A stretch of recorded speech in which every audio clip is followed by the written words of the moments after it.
In this video, I'm going to show you how to teach your dog a release cue, something that means you're allowed to get up now. So if I look at Wrigley and I say, all done, good job. All done is her release cue. It means you're allowed to get up from the position that you were just in. So what you're going to need for this video is some sort of marker cue. I'm using my clicker in this case. Some medium-ish value treats, possibly lower value treats if your dog is really into food with this one and they're overly excited, and your dog. So when teaching a release cue, most people are building it into the end of a stay. So Wrigley arguably is in a sit stay right now. She's stationed there. She's holding her sit for a duration of time. And I want a way of communicating with her, you're allowed to get up now. I really use a lot of different stays in my day-to-day life. If I'm walking in the front door with groceries and I want my dog to hold that position and not come darting out of the door, I station my dogs on rocks, out hiking and walking around all the time on park benches, inside and outside of the car. There's a lot of different times where I'll ask them to position themselves and hold that position, which is a stay. And then I want a way to release them. So we need a word in order to do that. So what we're going to do here is, for the purposes of this video, I'm going to use a different word that Wrigley doesn't know.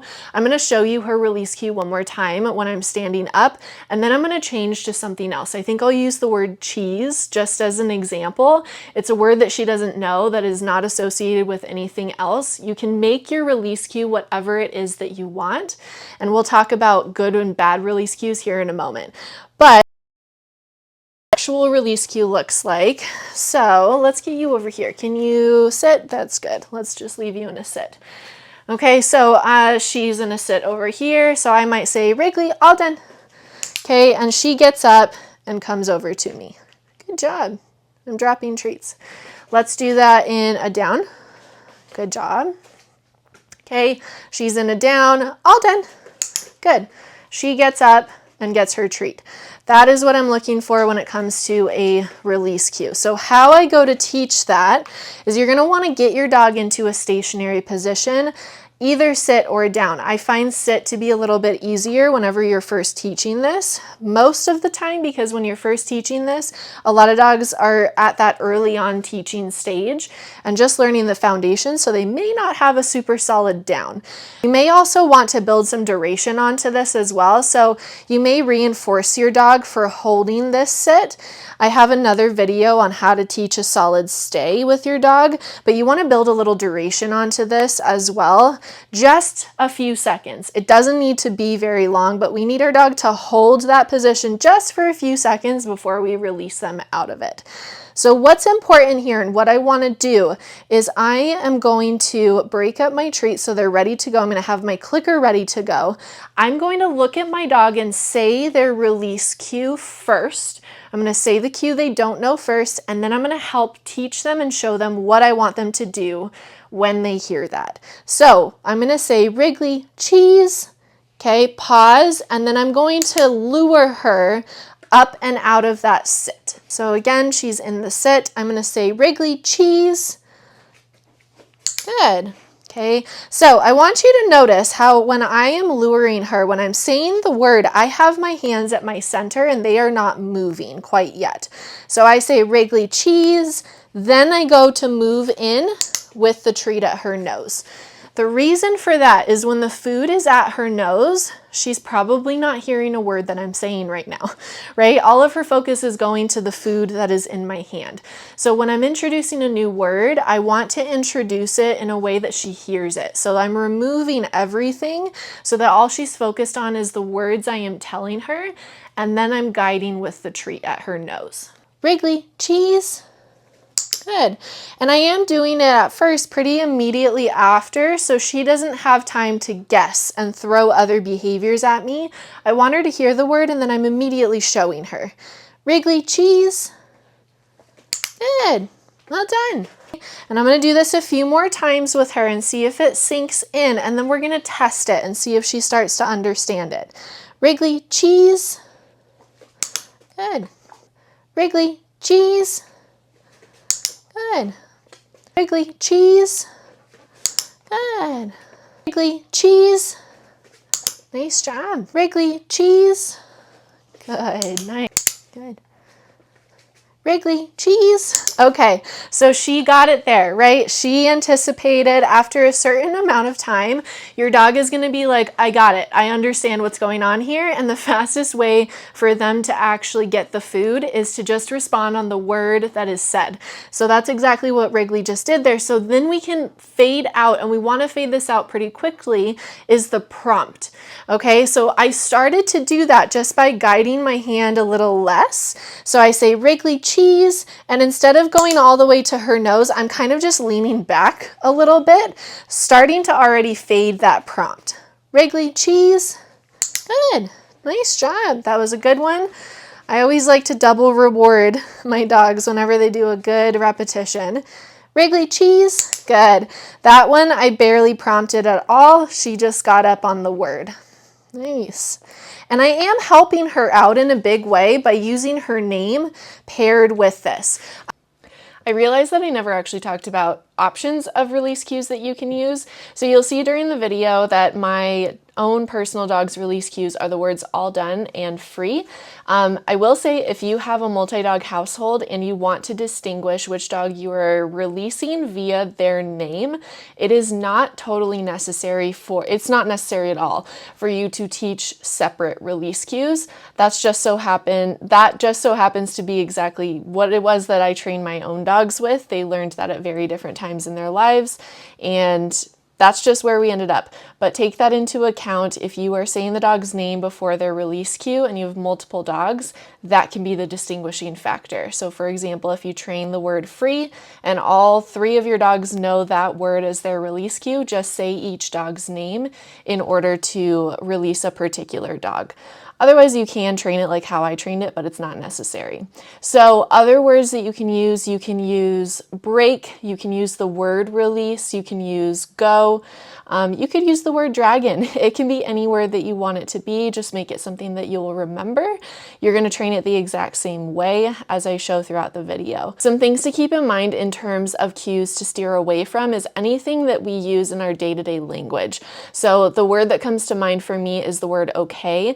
Unless you want to train this to a really high level, that can get a little bit confusing for our dogs. If you put your dog in a downstay and you answer the front door, that's fantastic, a nice goal to have, and you say the word okay to the person at the door. If you don't train this well enough in that exact situation, your dog will release on the word okay, just because that's how we're teaching it. So unless you want to really go through that process, I would just steer away from the word okay, just to make that situation a little bit easier. I am pairing her name with her release cue, cheese, in this situation that we're teaching here, because I have 2 dogs. So whenever I'm using their specific name in front of a cue that I am giving them, it means I'm talking to that dog. So she's used to hearing her name before a lot of the cues that I teach. Feeny free. Good. Well done. Wrigley, all done. Nice job. Good. Feeny free. Good boy. Feeny free. Rig's all done. Good job. Rig's all done. Good. Fan free. Good. But I do want her to also recognize just the word cheese. So I'm going to drop the word Wrigley and just jump to cheese and see what we get with that as well. Cheese. Okay, she doesn't get that as well, right? Which is totally to be expected. So I'm going to go back and help her. Cheese. Good. Let's back you up a little bit. Nice job. Sit. Good. Cheese. Good. Cheese. Good. And she's starting to get that as well pretty quickly. So let's back you up a little bit. Nice job. I'm going to get a little farther away from her now, and I'm going to test it. So without any prompting, I'm going to reinforce one more time for the sit. Cheese. Good. And I'm going to wait. Okay, the waiting is really important whenever you go to test it. That was really good. Whenever you go to test the behavior, you want to give your dog at least 5 seconds to think about it, right? It's a new word. They're trying to understand what it is that you want from them. So I wouldn't jump in to help immediately. If, though, your dog does not respond within 3 to 5 seconds, I would jump in and help them, okay? So let's say Let's do that again. Good girl. Let's say I said cheese and Wrigley didn't move. I would then go in prompt without saying the word again and click in feed when she does the behavior. Nice job. I want to make sure that I'm only saying the cue once. Cheese. Okay, she needs help there. Good. Well done. Okay, and I'm just jumping into help. Cheese. Good girl. You gotta chew. Yeah. Okay, so if you do have a dog like Wrigley where she threw in several different behaviors before she actually stood up, I don't want to build all those behaviors in. So if she started doing that more than 3 times in a row, each time I said cheese, she gave me a paw lift and a sort of sit pretty, and then she stood up, I would want to intervene with that and go back to just saying cheese and guiding so I get that behavior of standing up right away. Okay, let's do that again. Cheese.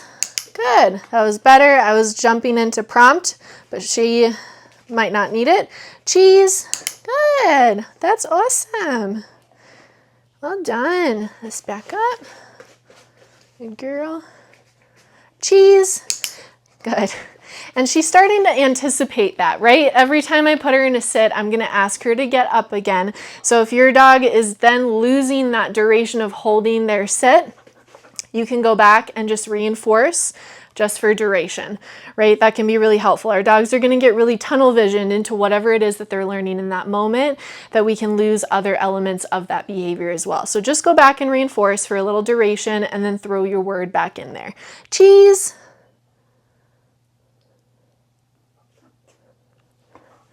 And that time it looked different because I was squatting down, right? Our dogs see things in context and different pictures. So I want to also make sure that I'm practicing this when I'm in varying different positions as well.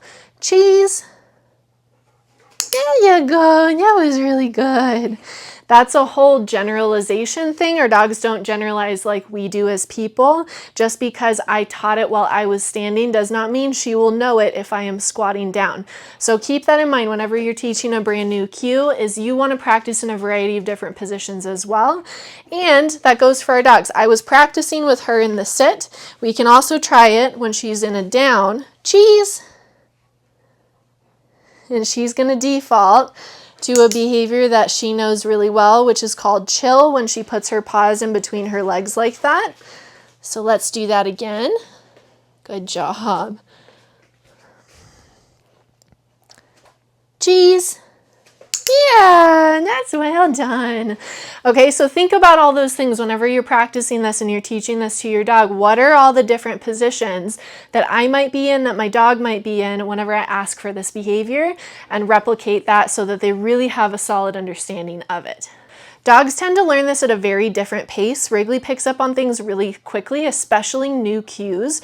So I sped through this really quickly with her, but she already has the foundations of a release cue. So I wouldn't move as quickly. I would take several training sessions at each step. I would say it takes most dogs maybe a week or 2 to actually really learn this on just the word itself. And if your dog is struggling, go ahead and jump in with a prompt to help lure them out of that position, and you can fade that over a period of time. But the faster that you can fade it and the more they can understand just the word itself, the better. Nice job. That's pretty good. Can I get a high five? Oh, you fail. That's all right. That's okay. Yeah. Can I get a high five? That's so nice. Yeah. Good girl. Sit down. Good boy. Fan free. Good job. Good job. Free. Good. Good boy. Sit. Good boy. Fan free. Good. Nice job. Good pat. Fan free. Good. Yeah, boy. Sit. Good boy. Good job. Free. Yeah, good boy. I hope this video was helpful. If you want to learn how to teach your dog how to stay and work on that piece of this behavior that I sort of mentioned in this video, I have a video dedicated just to that and elaborating on how to teach a pretty rock solid stay. So jump over to that and check it out. If you have any questions on this video specifically, feel free to drop them in the comments, and we'll see you in another video. For Wrigley, for example, her release cue is all done. So if I look at her and say, Wrigley, all done. You're supposed to get up. All done. Yay, good job. Let's try that again, Miss Lenny. Okay, come here. Good job. Good job. Can you lie down? That's so nice. Can you maybe do that back here? Come here.